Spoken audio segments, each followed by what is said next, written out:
তিনি যখন রোদের মাঝে খোলা আকাশের নিচে হাঁটতেন, সাহাবারা তাকিয়ে দেখতেন আমরা ভীত সন্ত্রস্ত, আমরা এই রোদের মাঝে বাইরে যেতে চাই না, যেখানে ধান দিলে ক্ষয় হয়ে যাবে, চাল দিলে মুড়ি হয়ে যাবে।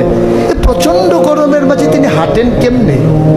অবাক বিশ্বের উপরের দিকে তাকিয়ে দেখতেন নবী হেঁটে যায়, আর নবীর মাথার উপরে একটা মেঘের টুকরা ছায়া হয়ে হয়ে পাশে পাশে যায়।